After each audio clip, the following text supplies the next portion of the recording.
Hassan Kassim is a Kenyan writer and Kiswahili literary translator. In this episode, he spoke about his literary journey into translations and about Kiswahili literature. He was a beneficiary of the PenPen residency by the European Union, later longlisted for the inaugural Toyin Falola Prize for the African short fiction, and the 2022 winner of the Mozilla Common-voice essay prize. In this episode, he spoke about his literary journey into translations and about Kiswahili literature. His other publication credits appear in Lolwe, Words Without Borders, Sahifa Journal, Hekaya, Africa in Dialogue, and The Standard. His translation of Nobel Laureate Wole Soyinka's poem, Mandela Comes to Leah, to Kiswahili appeared in Jalada's second translation issue, and his translation of Jalada's Mgeni to English, published in the first of its kind collection, Kiswahili Literature and Translation, No Edges by Two Lines Press, later picked up by Tilted Axis Press in the UK. Hassan writes about the ill-documented communities of coastal Kenya and is working towards increasing access of Swahili writers to the English-speaking world. Welcome to our podcast, Hassan. Thank you for coming over. I'm humble. Thank you for having me. Literature, books, how did it develop? Any family influences? I think I came late to a love of reading, to be honest. I was always a good reader in primary school, in high school, but it was always like the Dan Brown, Sidney Sheldon, those types of fiction. Okay. I think it's when I was in the university, because in university you have a lot of time to think about things, to self-reflect, and we had these long holiday sessions. So in my holiday sessions, mostly, I engaged in a lot of community work back then. So in my community works, let's say, I in my community works, so I had to write these write-ups usually, like we did this and this and this and this. But with the write-ups now, I had a lot of background checkups now for the subjects, and that's how I think I came to reading through a love of nonfiction initially. So I read nonfiction to get context for my proposals, for my that sort of thing. And that's how slowly in 2020, the pandemic, that's when I started reading fiction. Oh, non-fiction means what exactly you're talking about? What are the topics that you used to read in non-fiction? It's mostly psychology, economics, like the whole geopolitical sphere that's going on in the world. It's an understanding of what's going on in the world initially. So I came to loving reading through that because I remember going to a workshop and someone asked me, "Do you want to write fiction?" And I said, "No." And they asked, "Why? Every writing is good. Every good writing is fiction." And I said, "I think I come to writing from a level of truth because that is what I want to tell people is that truth. Even though much later on I started to understand that fiction is also about truth, only much more truth that encompass our world, but we use fiction as the bouncing board for that truth, let's say. Yeah. So, when you started reading fiction, who are the authors that you choose to? Serious literary fiction, I mean. Oh, literary fiction. Obviously, Nabokov. Nabokov is one of my favorite writers of all time. Okay. That man can write a sentence. Like when I read Lolita, it's sort of an awakening for me. And after Nabokov, it's when I started reading John Williams. Stoner is one of my favorite books of all time. There's J.A. Baker. J.A. Baker has a book called The Peregrine. It's about nature writing. It's about this man's hunt for a bird. But in the essence, as he's hunting for the bird, he sort of takes on an animalistic version of himself and he sort of becomes the bird. And it's a good play of language and landscape and everything. Yeah. And also, I read a lot of Latin American fiction. So Borges, Gabriel Garcia Marquez. These are some of my favorite writers of all time. Yeah, essentially that's what I have with fiction. Yeah, So, no Gurna for you? I actually read Gurna like 2 years ago. Okay. Yeah. Okay, in all confession, Uh-huh. I'm not the peop- I'm not the person who will say I discovered Gurna with Nobel Prize, because I knew of Gurna and I had read like one of his books, but also when he won the Nobel now is when I took great interest now in Gurna. So no Gurna for me in the beginning. So, who introduced you to literary fiction? You on your own started reading? I came to literary fiction from my beginning of writing. When I started writing, I discovered that because when you're writing, you're like, okay, I'm in a room. Okay, describe the room. Describe the bed. Like, I don't know any of that. I know nothing of how to tackle that. So uh, I discovered, like, I think it's research with YouTube and discovering uh, booktubers like uh, do you know better than food book reviews? I think that's my entry point into literary fiction. Yeah, How did you get into translation then? From reading to translation, what was the journey like? my translation journey begins in 2020. It begins with my writing journey at the same time. I know I started writing also a little late. It's this sense of frustration that I had when you graduate and you sort of realize that from your point of the world, your prospects are sort of limited. You don't have the luxury of getting into whatever you want. You sort of have to limit yourself. That's what I had in mind. So I applied for a residency with an essay on the African identity by the European Union and Culture at Works Africa.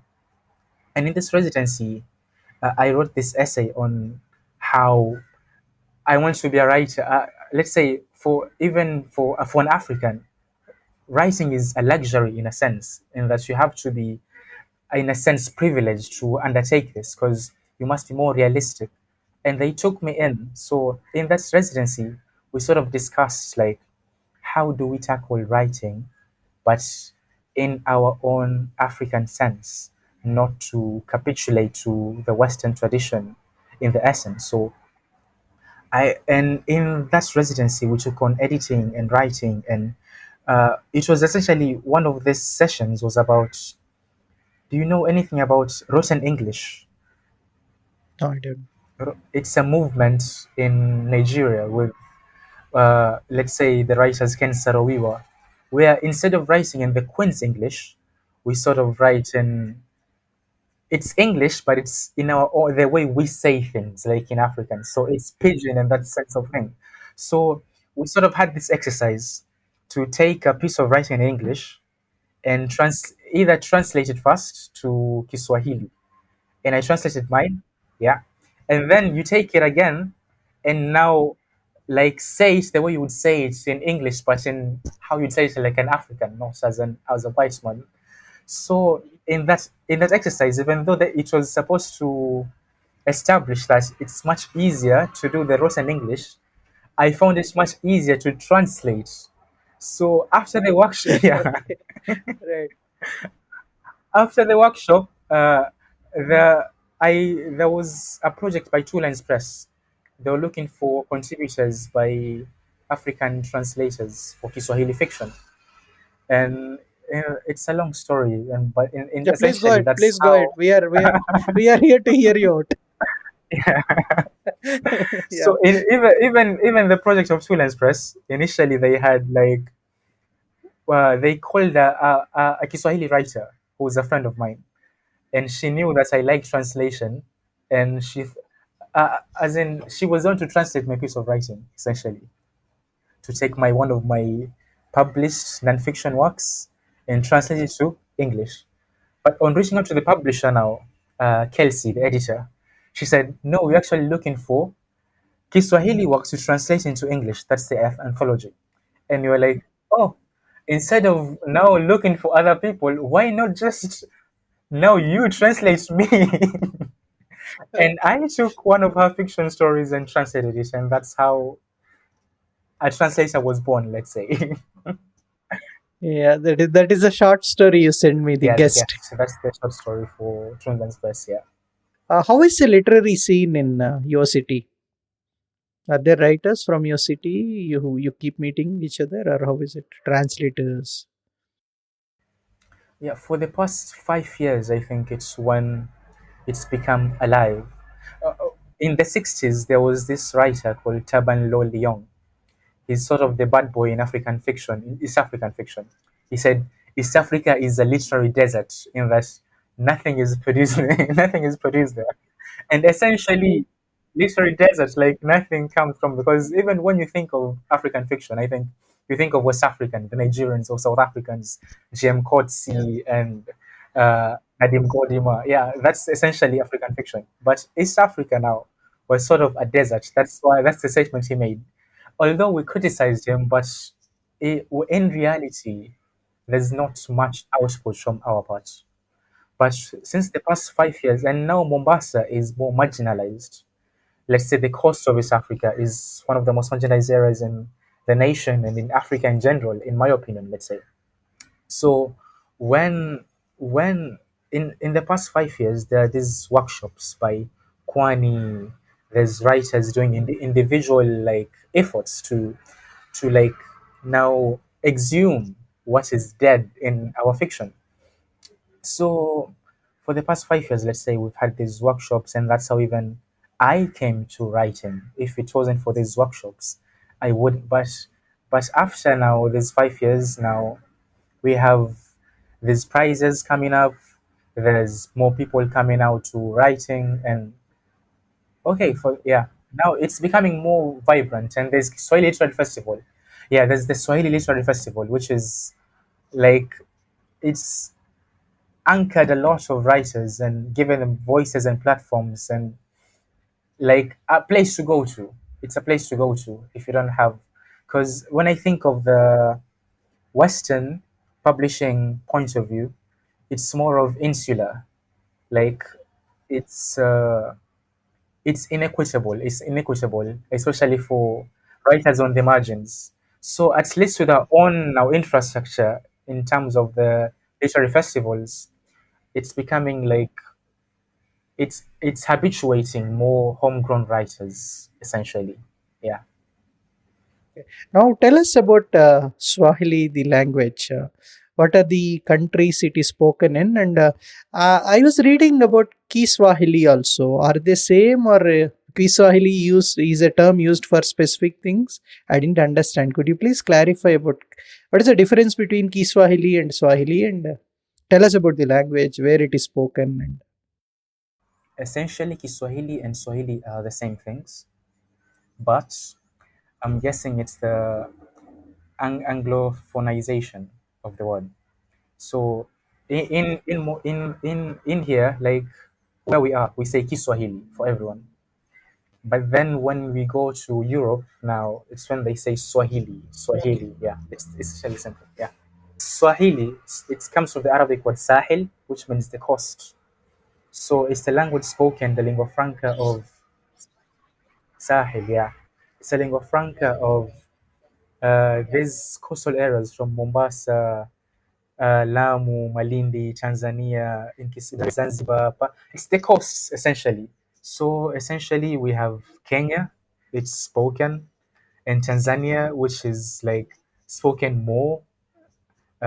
We have Congo, we have Uganda, and with since 2022, with the UN declaring the World Kiswahili Day, and the AU African Union saying that we are choosing Kiswahili as the lingua franca to bring Africa together. As in, there's much more Kiswahili spoken and being taught in Ghana, South Africa. So it's growing. And the US also, they have classes in Kiswahili in many places. It's a growing language, essentially. okay, when it comes to the use of the language, Kiswahili, in Kenya and you said Tanzania too, right? The signboards and government, the way it communicates, it's all in Kiswahili, the newspapers and all, or in English. In Tanzania, Kiswahili is the language. Like, it's the language. It's spoken in school. That's how they teach people. But in Kenya, well, for a long time since the post since colonialism, since we had our independence, we've spoken more of English in our institutions than Kiswahili, even though much effort is being done at the moment to like inculcate Kiswahili into government and parliament. But I would say in Kenya, we speak more English, like more effort is put on English than Kiswahili, unlike Tanzania. Yeah.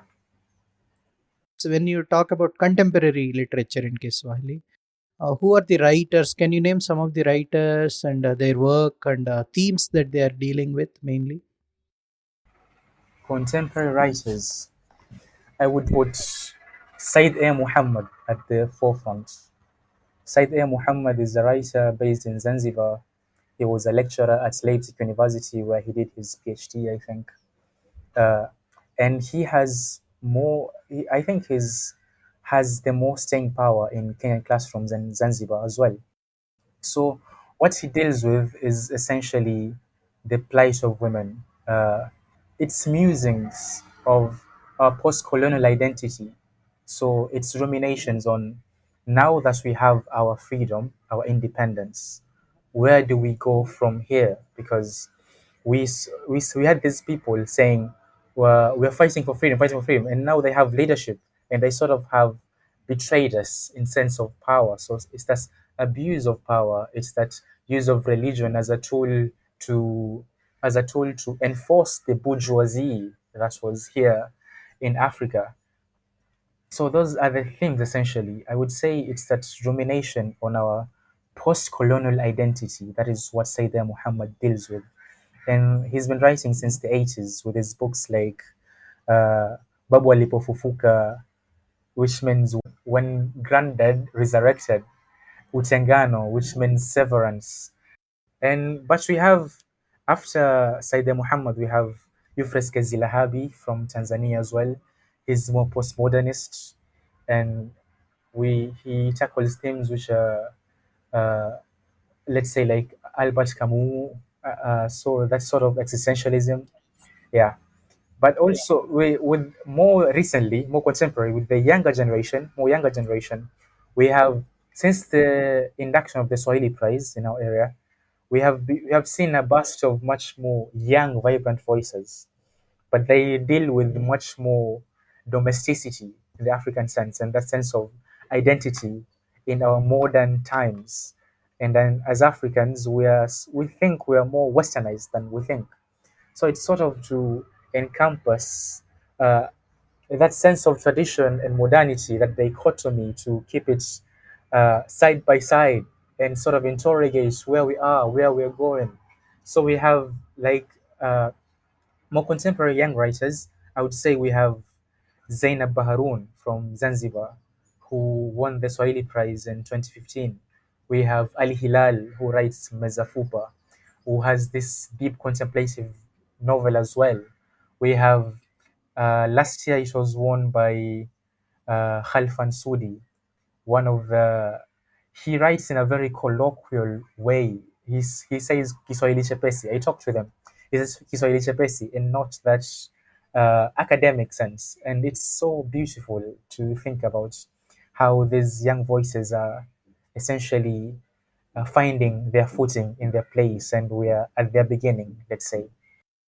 I think there's a lot of interesting voices that are coming up, especially I think it's hard to write when there's no incentive to writing, because for most writers of, let's say, post-colonial period, it was mostly writing for academic, because when you write, your book will be picked up by a school and it will be read, and that's how you make a living from that.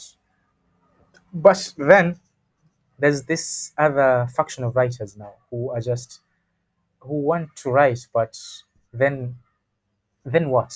You write a book, and then what do you do with it? Because the publishing the publishing is strange in East Africa, if I'm honest. It's not as uh, uh, it's essentially, how do we frame this? Although at the moment we have publishers coming up, let's say like uh, them Cookie na Nyota in Tanzania, who are publishing Kiswahili fiction, there was never a place for that was dealt strictly with Kiswahili literary fiction, literary works essentially. It was mainly cash grabs, let's say, because for most of the writing is regurgitation of some Hollywood themes, and you put on like the same ending. It's the same. I think it's the same book written over and over and over. But since the Swahili Prize, I think people have been more diligent to produce works of substance, and that is a development that I'm liking to see at the moment. With the writing coming out at the moment is very much high quality than it was before, because there's a movement, let's say in Kiswahili called Ta'arab. Ta'arab is the music here, and essentially, did you grow up on Bollywood? Yeah, yeah, Oh, yeah. so let's say uh, a song like Ajibu Dastahe, Ajibu Hmm. Dastahe. Yeah, And yeah, that's yeah, yeah. Right. essentially how you put it in Mm. Kiswahili. You take the tune, the music, everything, and you just put in Kiswahili words, and people, that's the, so essentially, even with literature, it's taking a Hollywood movie and like putting it in Kiswahili now. That was what was happening. But at the moment, like I think we're at the maturation stage of Kiswahili literature, even though there's been great works from the past, but at the moment we have really good works coming up, and I'm liking to see where this is going. I'm not sure what you wanted to talk about, but maybe you could frame something and I could take it from there. Yeah, Do you think that these social issues that you are encountering today have they been properly reflected in the literature that is coming out? I would say yes. The fiction from Mombasa and Tanzania, let's say Zanzibar, because my main focus is the coastal line as well, because that's the context that I know very well. It really reflects what the society is like, because essentially, uh, like I was saying, like writers write from their own, just from their own lenses, and in many ways, Swahili writing has that sense of activism in themselves, because they've been marginalized for so long. So, in a way, they're saying you can't sidestep us any longer from the Kenyan narrative, from the world narrative, and you essentially that is what imbibes the whole Swahili fiction, because I think most of the thematics that are going on right now is the decay of morals. Like let's say, like I said, like most writers have that dichotomy between tradition and modernity, and how do we like navigate the both of them, because essentially you can't really go back to tradition with where the world is heading, but also with being modern there's a lot that we're losing as cultures, especially from the global south. So essentially Swahili writing sort of tackles those questions in terms of the family dynamics, in terms of uh, drug use, of because we have a huge drug problem in the coast, with being a port city, many things come in through the port, and uh, so essentially we are writing ourselves into our own history and talking about our own ills, but also we're providing essentially a way forward with how do we go from here. That is the main question, like where do we as a society go from where we are? That's the main question, which is tackled well. So, how about translations from Kiswahili into English? Kiswahili to English is sort of is in its infancy, if I'm honest. I was in a workshop with Two Lines Press in the beginning of the year, and we were about, I think, 8 participants. And essentially, when I think of it, the people in that room are like the majority of what make up Swahili translation. Like that is what is that is all of Swahili translation, which is sad really. And but also it's we have to start somewhere. So it's it's beginning, it's taking shape with I think Anne-Marie Durant published his Lahabi's translation of poems a few years back, and I'm speaking to Jay. I forgot his second name. He won the Penheim 2 years back. He's translating his Lahabi's Rosa Mystica. There's another one in from Queens as well. He's translating Kachama Mkangi's Walenisi, which is a political satire novel. So we don't have much translation from Kiswahili to English, but we are working towards that, and hopefully, within the coming years, the narrative will change. Yeah, So, what are you currently working on? Writing or translation? Or but I am working on a translation initially at the moment, and I'm thinking of it's called Utengano by Said A. Muhammad.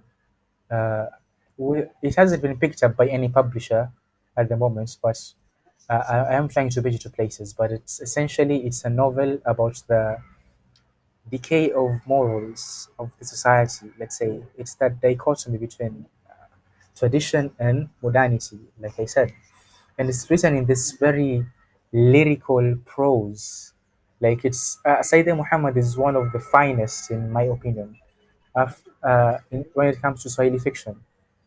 And like this novel, essentially, it's about like it's such a scandalous scene. It's about with this prostitute, he invites a father and son. He's been playing them both to his house, and they find themselves at this place there. And essentially, it structures their bond.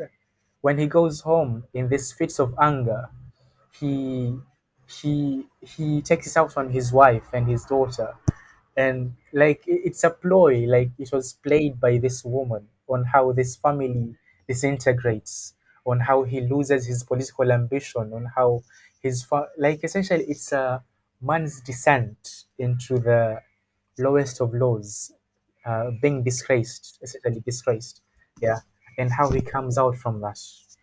Yeah, that's what I'm working on at the moment. so, what stage is it in? You have completed the first draft, or how is it? No, I'm still. You see, it's. I think I was in another workshop. I'm thinking of workshops a lot. By ALTA, the American Literary Translation Association, they had a BIPOC workshop for Black, Indigenous, and people of color for beginning translators, and essentially they told me like, don't work on a manuscript to completion. Like, work on a pitch like for the first, let's say, chapter in 8 pages that you can show publishers, and when you have interest is when you can like work on a full manuscript, and that's what I have, a first chapter that I'm starting to pitch to places, and after that we'll see where it goes, but yeah, I'm working on pitches right now. I read your short story, The Guest, that you have sent me. It's a nicely written story, though it's a, I would say, a short story. It's a very short story. Yeah, yeah. Tell us about the that particular short story, Guest. The Guest is about a possession. It's about this woman who is awaiting her beloved in the middle of the night when she wakes up all of a sudden, and she's like, it starts with a sense of anxiety. Like, he's supposed to arrive, so why hasn't he arrived yet? And I think when I start with my choice of translation, there's this sentence fragments that I choose in the beginning. The first paragraph essentially is uh, it was late at night and the darkness was far reaching. The wind was relentless, the rain gushed. Like this sense of it's a lot of action, but it's very, very short sentences, like to induce that sense of anxiety. And essentially, he awaits this mysterious person who we haven't met yet, but you can sense that something is off. And when you meet him for the first time, you're like, okay, what's happening? What's going on? Like you can sense that there's more than what meets the eye, which is essentially what Mombasa is. There's more than what meets the eye here, and you sort of it's sort of this love story going on, and you're like, but you sort of, you also feel that it's not a love story. Like, okay, there's this sense of push and pull. The dialogue doesn't feel natural. It's sort of otherworldly. It's sort of like a play. It's sort of, and slowly you get into it because she says what people say about her. Like, some people say I'm mad, some say I'm lying, some say I'm this, and you sort of feel like, is this so? She's unreliable as a narrator, and then it's sort of, we go slowly from where she is until the end, where we discover it's all in her head. It's all in her head. Let's say the relationship and the gen.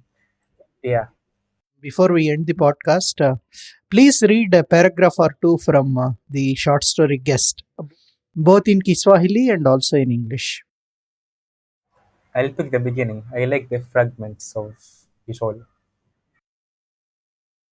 So here is Kiswahili. It's called Mgeni by Fatma Shafi Muhammad. Usiku ulikuwa mwingi na utusi ukatanda kote. Kulikuwa na upepo mkali. Mvua ya kifuku ilinyesha mno, huku radi zikipiga bila mpangilio. Sauti ya vyombo vikianguka vilisikika mara kwa mara. Madirisha yaliyoachwa wazi yalijibana na kujifungua kwa nguvu kupisha upepo huo. Tick tock, tick tock, muda ulioyoma.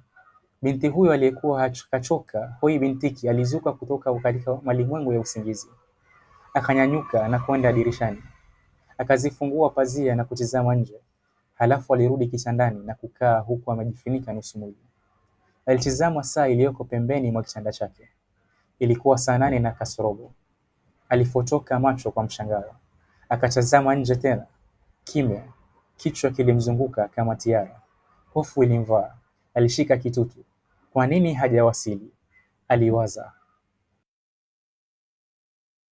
It was late at night, the darkness was far-reaching. The wind was relentless, the rain gushed, the thunder pounded haphazardly. There was a frequent clatter of utensils falling, as unlatched windows closed and opened violently in that wind. Tick-tock, tick-tock. Time marched. The girl emerged exhausted from the world of sleep. Getting to her feet, she walked to the window, parted the curtains and peeked outside, then returned to bed, pulling up the sheets halfway. She glanced at the clock by the far corner of her bed. 1:45. She widened her eyes in disbelief and looked back outside. Silence. Her head was spinning like a kite. Her nerves were racked. Why hasn't he arrived yet? She wondered, fingering her neck. Thank you. Thank you for your this conversation and your time, Hassan. Thank you very much. Thank you. I'm honored for having me. Thank you for having me.